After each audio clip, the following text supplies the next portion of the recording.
Okay, good evening, everyone, and thank you so much for joining us. And on behalf of everybody at the St John's Derm Academy, I'm really delighted to welcome you to tonight's webinar.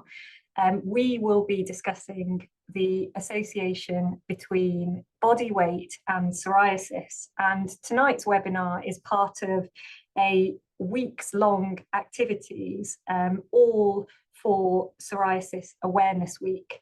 It was World Psoriasis Day just last week, and every day of the past week there have been different events that have been led by the Psoriasis Association, all focused around discussing different comorbidities that are associated with psoriasis. And what I mean by comorbidities is other health conditions that are associated with psoriasis, one of which is obesity.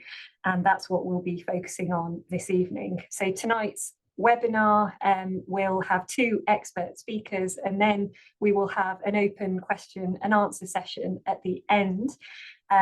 We can't hear you this evening, but we would love to hear from you with all of your questions. And if you could type them into the chat function on Zoom,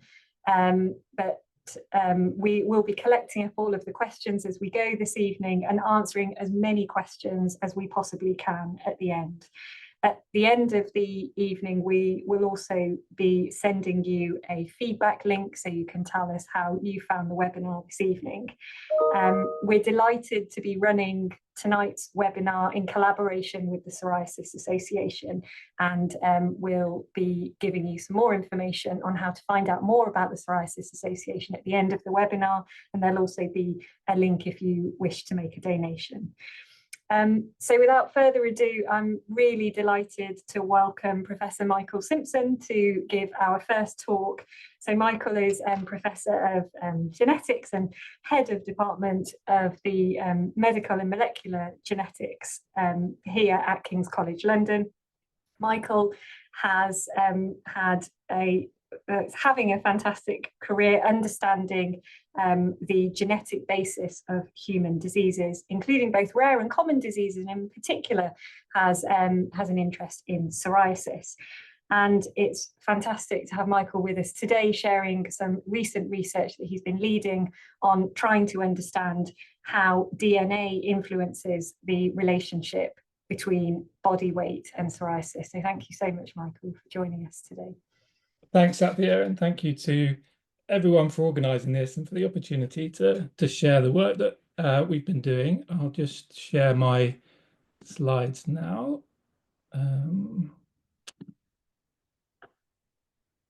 Hopefully you can all see that. Great.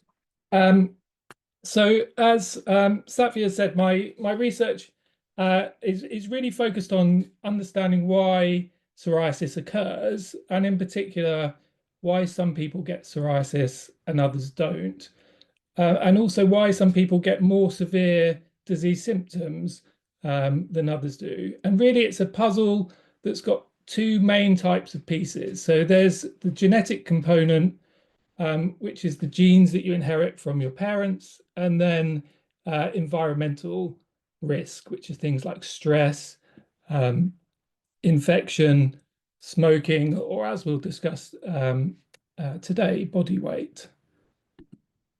And so one way that I think it's helpful to think about this is to really think about kind of disease risk in terms of this cup.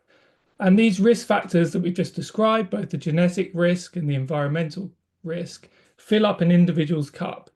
And when that cup reaches the line, that's when an individual will develop the symptoms of psoriasis. And if the cup fills up beyond that line, that will mean that the symptoms will get more severe. And so if we then kind of visualize what the kind of genetic risk and environmental risk look like in terms of filling that cup up, here on the image, the genetic risk are different genetic variants from around the genome that influence the disease risk. And here I've just shown them with black circles. And then the environmental risk factors are kind of filling the same cup. And they're the stress, infection, smoking, weight, and also age. And as we increase with age, that comes with an increased risk of developing psoriasis.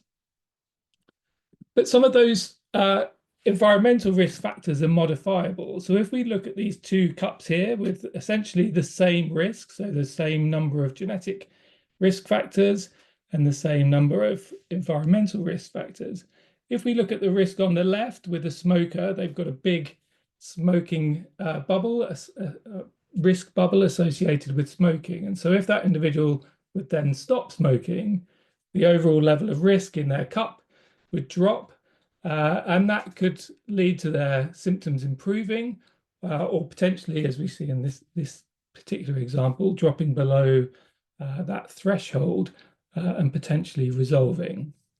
So that's the good news, that some of these environmental risk factors are modifiable, and so we can change them to change our overall level of disease risk. And as I said, I'm a genetics researcher, and so from the genetics side of things, we kind of see two main paths that lead to psoriasis. There's what we call the strong gene path, and this is where some individual inherit one genetic variant that has a very large impact on disease risk. And as you can see here, I've shown that in the picture with a big genetic risk factor in the cup. And then the other path is where individuals inherit a combination of many weaker risk genes. And in this group, the environmental triggers appear to play a much bigger role, but as we'll see, that's not necessarily the case. And so just over 25 years ago, scientists identified what this strong psoriasis risk gene was, and it's a gene called HLA-CO602, and it encodes a particular protein that's involved in controlling the immune system. And if you have this particular version of that gene, your risk of getting psoriasis is about 10 times higher than someone without. And about between 30 and 50% of people with psoriasis have this particular version of this gene. And if you have this gene, you're more likely to get psoriasis at a younger age. And we now know that you're also likely to respond slightly differently to certain biologic medications. And so this is where it gets interesting. When we looked at thousands of individuals with this strong gene and those without, we found that those with the strong genes were on average leaner and less likely to be overweight. And so that triggered a series of kind of important questions to try to understand this. One of which was, is all weight gain equally detrimental? And the second was, does weight management only matter if you don't have the strong gene? And so we looked at, in thousands of individuals with psoriasis, we looked at 25 different measures of body weight and body fat to try to work out which one mattered most or if they were all equally important. And we'd use standard measures like weight, body mass index, waist circumference, but we also use advanced methods like MRI and DEXA scans to really evaluate where adipose tissue was being stored. And the clear result that we found with this study was that the strongest link with psoriasis risk was with central adiposity. So measures like waist to hip ratio, so if your waist is substantially larger than your hip measurement, or where we were able to quantify the amount of abdominal fat that an individual had through MRI and DEXA scans. These were the strongest effect on psoriasis risk. And it's known that this kind of central storage of what you may have heard referred to as visceral fat, it's not just a way of your body storing energy, it's a metabolically active store of adipose tissue, and it has an inflammatory profile. It excretes molecules which trigger your immune system. And this releases these signals, can drive inflammation throughout the body. And so that led us to the next question, which was, does this extra weight that's stored on the waistline actually help cause psoriasis? Or do people with psoriasis just happen to be heavier? And so we used a genetic research method that's called Mendelian randomization. But what it tries to do is to try to disentangle cause and effect. And here the answer to in our study was yes, it's true that this higher central adiposity is a causal risk factor for psoriasis. And then we had a second important question. If you remember, we have the two genetic groups, and in the genetic group that didn't have the strong gene, we'd observed this increase in body weight. But we wanted to see, is this causal effect present whether or not you have the strong gene? And we found that actually there was evidence that whether or not you have the strong gene, this weight-hip to ratio or central adiposity store was important in terms of your risk profile and was contributing to your disease severity. So what does this mean? Well, I think this research has a kind of clear and practical message. It doesn't matter which genetic path has led to your psoriasis, whether you've got that strong gene, the HLA-CO602 gene, or not. But because weight is a causal risk factor, managing weight is one of the most powerful things you can do to improve your psoriasis symptoms. And weight management should be a key part of psoriasis management for everyone with psoriasis.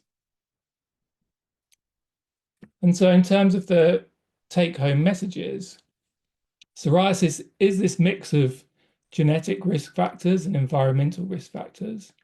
And for some, there is this single strong gene that is the main driver. And that heavier weight, particularly weight that's stored as fat around the midriff, is a major risk factor as well as that strong gene effect, and they're independent. And so the good news is that although you can't change your genes, you can influence your weight, and we'll hear more about that in the next talk. And so managing your weight can help reduce that risk of either developing psoriasis, or if you already have symptoms, help reduce the severity of your symptoms. So I'll close there and hand back to Satya. Thank you very much, Michael. Brilliant. We've had lots of very interesting questions coming through from the Q&A on the chat. So we're going to save those up for the end, Michael. So if you don't mind coming back once Abiti's spoken, then we can open up the discussion. Of course. Thank you. Thank you. Thanks so much, Michael. So moving on to our second talk. So it's a pleasure to introduce Abiti Gulati. Thank you very much, Abiti, for coming today. So Abiti is the lead integrated pharmacist for diabetes and obesity for South East London Integrated Care Board. And there she works in the medicines optimization team, and in particular is leading on the introduction of new medications and diabetes and obesity prescribing guidance and pathways. And she has a clinical role at Guy's and St Thomas's Hospital here, and has worked in the diabetes department for over 10 years and has a major interest in obesity. So it's fantastic that Abiti could join us today, and you will be telling us, leading on nicely from Michael's talk, about what some of the strategies that we might be able to implement towards optimizing weight. So thank you very much, Abiti. Thank you very much for the introduction. I'm just going to try and share my screen. Hopefully that should do that perfectly. Brilliant. So yes, thanks for the introduction. And I'm going to talk a bit about lifestyle interventions, weight management medications, and then the future of weight management as well.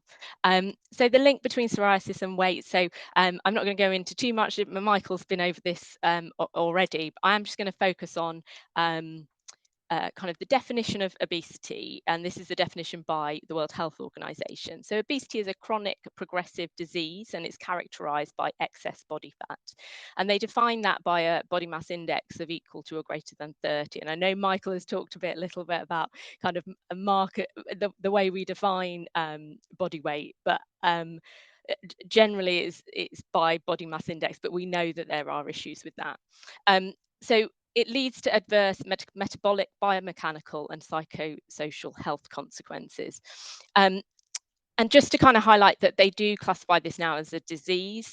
Before, we always used to think of obesity as almost like a risk factor, but actually it's being now much more recognized as a kind of chronic progressive disease in its own right, where we know it's relapsing, and we know it can be complex. And anyone that's struggled with weight over their lifetime, I think would recognise that as well. So it's estimated that 29% of adults in England are living with obesity, so that's classified as a BMI over 30. And 64% of adults are estimated to be overweight, so living with a BMI over 25. And we know that managing weight can have a huge reduction in risk of diseases, specifically those linked with psoriasis, such as arthritis and other metabolic diseases.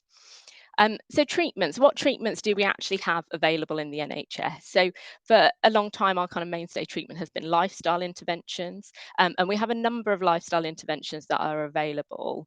So in your local area, there's likely to be a number of tier 2 lifestyle kind of intervention programs. They tend to be 12-week programs. They're not just based on kind of physical activity and dietary advice. They do think about the kind of 5 pillars of health, really looking holistically across. So thinking of things like stress, thinking of things like sleep, and really considering all of those things. Within South East London, we have a number of tier 2 programs such as Slimming World, which you may have heard of, Weight Watchers, but we also have a lot of locally, culturally tailored weight loss programs. A lot of them you can be self-referred to as well. So looking online, looking what's in your local areas can be really helpful. There is a national program, so an NHS digital weight management program. That does need to be referred by the GP, and it tends to be if you also have conditions such as hypertension or type 2 diabetes.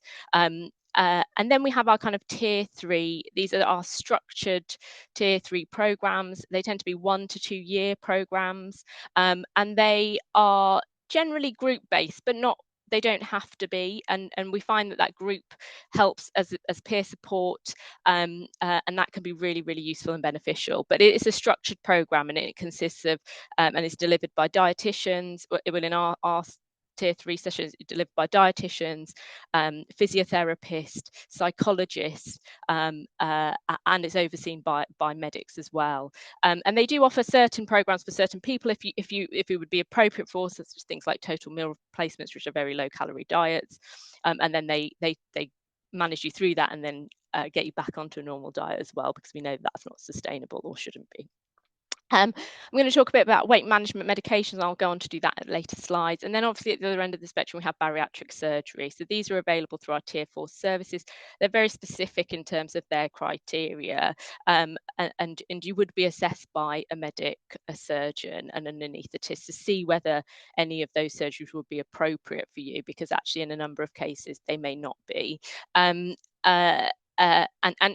you know, often people may not want those kind of surgical procedures, but those are the kind of treatments that are available to all. And I've put a big arrow across them all, really to kind of indicate that actually those lifestyle interventions are just as important through the weight management medications and also the bariatric surgery. And actually we need to do those to make those interventions safe. So it's kind of bread and butter through all of them, that actually some of those lifestyle interventions are really, really important.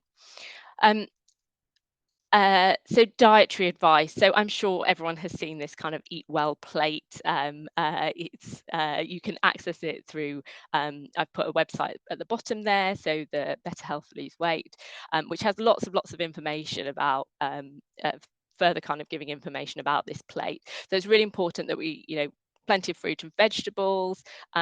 Within our kind of weight loss service, we do prioritize protein, and that because it often, but lean protein, so things like chicken, fish, eggs, to pulses, because often they fill you up and send those signals, those kind of satiety, fullness signals to the brain. Carbohydrate as well, making sure we're going for whole grains, having some dairy in there. We really think about drinks and particularly sugar content in drinks, and directing people to have more kind of drinks without sugar, such, and really water, and making sure that again people are drinking enough water.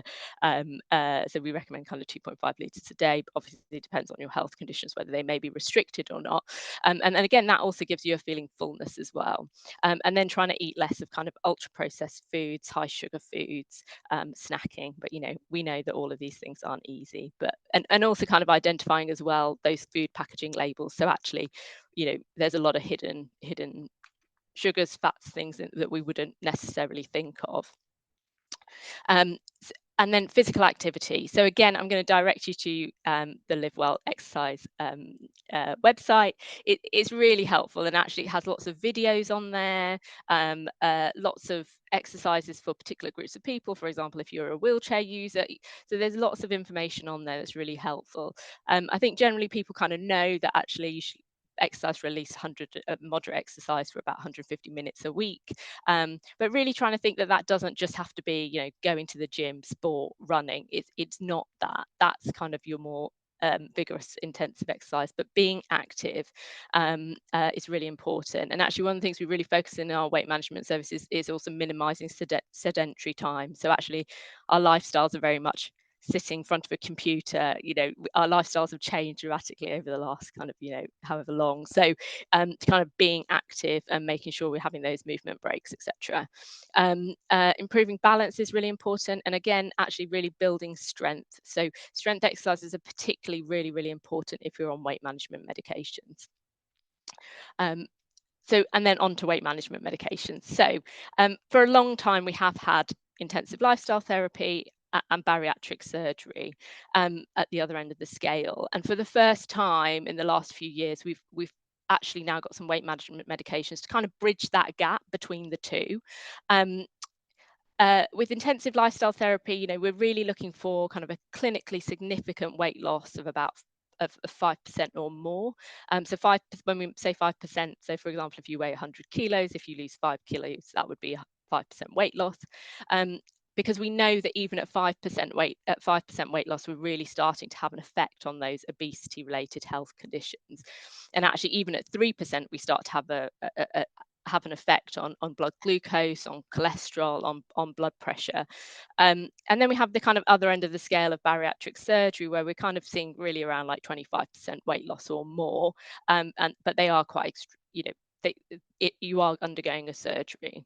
So to bridge the gap in between, we now have medications, which is really exciting.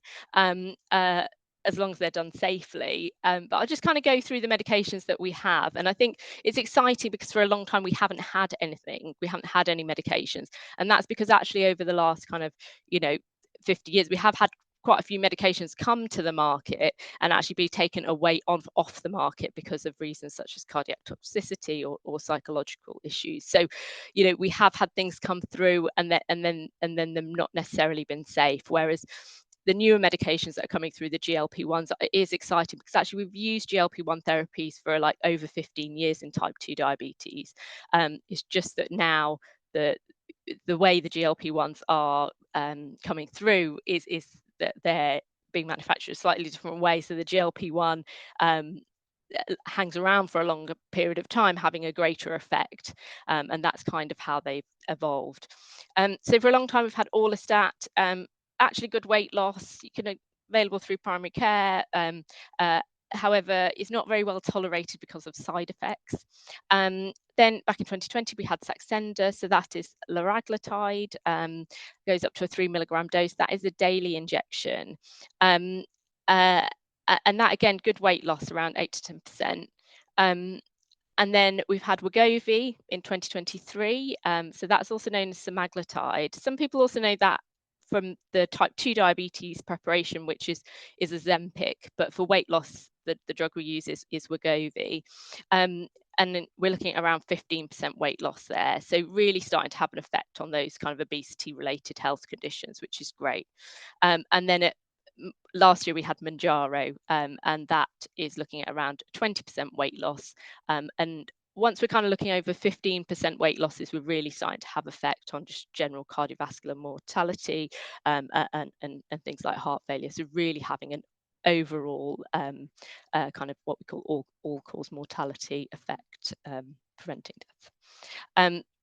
So weight management medications in the NHS. So the kind of criteria for use in the NHS is slightly different to the licensing of those medications. And that's because NICE assess for what we call clinical effectiveness. So it is slightly different to what you might be able to buy privately, for example. But on the NHS, and I'm just going to go through kind of the criteria. So Saxenda, to be honest, I'm not going to go through this in a lot of detail because Saxenda's kind of had some manufacturing problems for a while and now it's being discontinued, but we are starting to now get it back in another what we call kind of generic form. So that is kind of coming back, but it's a very specific criteria. So it's a BMI above 35 or more. All the BMIs, if they can be adjusted for ethnicity. So if you're of certain ethnic groups, we would reduce that criteria by 2.5. So a BMI of 35 or more with non-diabetic hypoglycemia, so pre-diabetes with a high risk of cardiovascular disease. So if you had sort of high blood pressure or hypertension, for example, and they were for a maximum of 2 years to only be used in tier 3 obesity services. Now, Wegovy then came about and it was approved by NICE for use in specialist weight management services, and not just restricted to tier 3, but to be used across tier 3 and tier 4, with a BMI above 35, with at least one weight-related comorbidity. Now, so just to clarify, when we say weight-related comorbidity, there is actually around 200 weight-related comorbidities out there. So, you know, it's quite large. And that was for a maximum of 2 years, but again, to be used only within the specialist weight management services. And then more recently, we've had Mounjaro approved. And this has been approved for use not only in specialist weight management, but in primary care as well. And it's for patients with a BMI above 35, and at least one weight-related comorbidity, and it's not restricted to the 2 years. So it's really thinking about that now. You know, we recognise that obesity is a long-term condition. So as you can see, as the drugs have been approved, they've grown slightly wider in their approval. And what we throughout, they're always recommended as an option a long dietary advice and increased physical activity. And actually each one of these drugs also has a stopping rule. So if you haven't lost more than 5% of your body weight within 6 months or till you're fully titrated, then we would consider stopping the medication. And the reason for that is actually in the trials, not everyone responds to these medications, and we don't really know why that is, but they don't. So for example, in the trials with semaglutide, with Wegovy, about 70% of patients achieved the 5% weight loss, so 30% didn't. With Mounjaro, it was a bit higher, 85%, 15% didn't. So with Mounjaro, however, there is when it was approved for use for this criteria, this essentially meant that 3.9 million people would be eligible for the drug, and that's really related to the obesity rates that we have in England. Now, this really wasn't kind of it's not affordable, there's not capacity for that, and NHS England agreed a rollout plan with NICE. And I think this makes it a bit complicated for people to understand, because there's lots of things in the media that it's just approved for a BMI above 35 with one weight-related comorbidity, and that's not actually the case in terms of the rollout plan and what your GP could provide you with. And in each area, the GP services aren't necessarily there. Not everyone has the knowledge and the ability to prescribe these. Is different in different areas, and that's what people are now trying to roll out, and that's what I've been involved with in South East London. So in terms of the rollout, so for qualifying what they've done is recognise some qualifying comorbidities, recognising there are 200 weight-related comorbidities, and they've recognised those as high blood pressure, high cholesterol, cardiovascular disease, obstructive sleep apnea, and type 2 diabetes. And there are some restrictions within that as well. So with high blood pressure, you have to be treated and on medication. There's certain cardiovascular diseases with obstructive sleep apnea, you have to be assessed by a sleep clinic and also then be treated on what we call a CPAP machine or equivalent. So it's not quite as straightforward as we would have hoped. But so in terms of rollout for year 1, it's for those people with a BMI above at 40 or above, with 4 out of the 5 qualifying comorbidities. In year 2, that goes to a BMI above 35, and then in year 3, it goes to a BMI above 40 with 3 out of 5 qualifying comorbidities, and that really does extend actually the use quite significantly. And then after that, they want to review that rollout plan, and the reason they want to review that rollout plan is because there are lots more drugs coming to the market, and by that point, we do expect the landscape to have changed quite a lot. So how do the GLP-1 medications work? So they work by mimicking the gut hormones. So they mimic GLP-1. Mounjaro also has a dual effect, so it mimics GLP-1 and GIP, and they're hormones that are released in the gut after a meal, and they act directly on the brain to then control your appetite. So then releasing other hormones to make you feel hungry again, or the feeling of fullness, or changing your metabolic rate, etc. So that's how they work. They also help you feel fuller, so it slows the digestion through the gut, making you feel fuller and less hungry for longer. They work directly on the brain by reducing cravings, so actually just sort of reducing what we call the food noise, so the want for food, the thought for food. It actually also helps you develop healthier food habits, because there's certain foods that you often just go off altogether, or you're not able to eat because you end up having side effects, which I'll go through a bit later. And it regulates the blood glucose as well. So this is the particular action if you have diabetes, and that's why these drugs have been used in diabetes for a long time. So they increase your insulin secretion and sensitivity, and the newer medication, the Mounjaro, also acts on glucagon and affects the secretion. So I'm just going to go through quickly that, although these drugs sound brilliant, they're not always appropriate for everybody, as with all medication is the case. So they're really not recommended if you have pancreatitis, or have you had acute pancreatitis. If you've had pancreatitis a long time in the past, we would kind of review that. If you have severe gastrointestinal disease, if you're hypersensitive, or if you have personal family history of thyroid cancer, or in those with MEN2, which again is a rare type of cancer. In terms of common side effects, so 1 in 10 people really experience these sort of side effects. So things like feeling sick, actually vomiting, diarrhea, constipation, fatigue, stomach pain, headaches, dizziness. But what we do when we start these medications is we really give you a lot of advice on how to manage some of these the side effects, and it can be managed quite a lot by the way we kind of introduce the drug and ask you to change your diet, etc., etc. So and I suppose the serious side effect is acute pancreatitis, and that's what we would really kind of warn you about before starting, and that is if you have severe long-lasting stomach pain that radiates to the back. And then you may have seen that there, and we would just ask to go to A&E straight away, and you may have seen some cases of these coming through in we've seen them on the BBC News, etc. So just kind of highlighting that is a risk, and it's really about making sure that you're the right person for that medication. In terms of pregnancy and contraception, not to be used during pregnancy. We do really ensure that you have adequate contraception, and that's because there are some studies showing in rats that there could be issues relating to the fetus if you do become pregnant on these medications, and it's really important because actually Mounjaro reduces the oral contraceptive pill. So if you are starting on these medications or you're on the oral contraceptive pill, then we really need to manage that. So making sure you have a different method, a barrier method, or actually changing some of your contraception, so to use a non-oral method. And if you were to become pregnant, we would recommend a washout period. If you have surgery, we would you need to inform the surgical team that you're on these medications, because they do come with risks, and other medications. So prior to starting this, your medication should definitely be reviewed. If you have diabetes and you're on insulin or sulfonylurea, there's a high risk of hyperglycemia, and we would definitely be reviewing those. And there are some other medications we would just review. And then actually, as you go through treatment, and if you did lose weight, we actually review this really regularly as well, because a lot of medications are weight-based or are affected by weight. The one that we see particularly, and that was shown in the trials, is actually blood pressure medication, because as you lose the weight as well, your blood pressure reduces, because weight has effect on blood pressure, and then you may need some medications reviewed.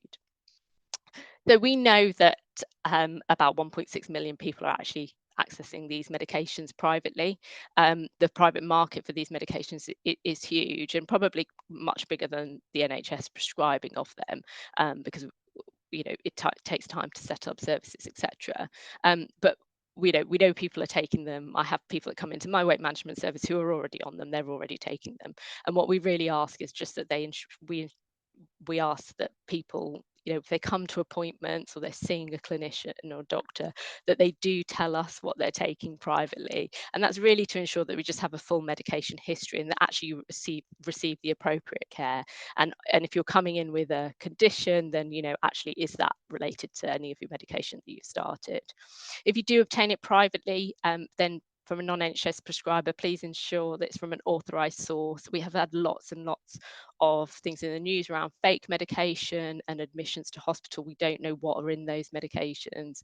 I know that there was recently a BBC News article where they actually seized, there was their biggest seizing of fake medications for GLP-1s. And ensure that, if you are seeing an online doctor service, that it's registered with the CQC or the General Medical Council, and any online pharmacies should be registered with the GPHC. So that's a way you can kind of check if they are okay. We do hear reports of people buying them from the gym or certain like beauty salons, and actually that they are a prescribable medication. They shouldn't be available in that way. And it is the private provider's responsibility to ensure that that medication is appropriate for the person that is buying that medication. They do need to know their full medication their full history, and then assess whether that is appropriate, because it's not they're not appropriate for everybody. And then we always say it is a black triangle drug, which means it's a new drug, which means that we would report any side effects that happen with that medication for a certain period of time. And if that happens and you are taking things privately and you have a side effect, or you bought a fake medication, you can report that yourself on the yellow card system. And I've just put a link in there, and a person can do that, or if you report it to a healthcare professional, they can also do that for you. And I've just put in a little website there about fake meds, which gives some ideas around how you can assess as well. And then what's next? So it's really exciting in obesity medications. There are around 190 drugs in development. There are around 60 companies. It's all very exciting, the most we've ever seen. So I think the landscape will change quite dramatically. But you never know with these whether they go through the trials and whether they come to market or not. So yeah, very exciting. And a lot of these are injections at the moment, and there are some kind of tablets and other kind of sort of intranasal sprays and all sorts of things that are kind of being looked at. So it's all very exciting. Thank you very much. I think we'll close it there for this evening. But Michael and Aditi, thank you so much for your time and your expertise and sharing all of your knowledge in this area. It's been incredibly helpful. Thank you. And just to close by thanking everybody for joining us, and to the Psoriasis Association for their support with this evening. I believe that this is recorded, and so hopefully that means that it'll be accessible to many more people if you couldn't join it tonight. As we leave, we're going to pop up some slides, and that includes lots of links to NHS resources around weight management advice. Also a link to the Psoriasis Association website, so you can find out more. And please look out on your emails for an email from us with a QR code for you to go through to a feedback survey. We do this event typically once a year with the Psoriasis Association, so we're incredibly grateful for your feedback so that we can keep making sure that these are relevant and as exciting for you as they are for us to deliver. So please do let us know what you'd like to hear more about. And hopefully we will see you again next year. So thank you very much.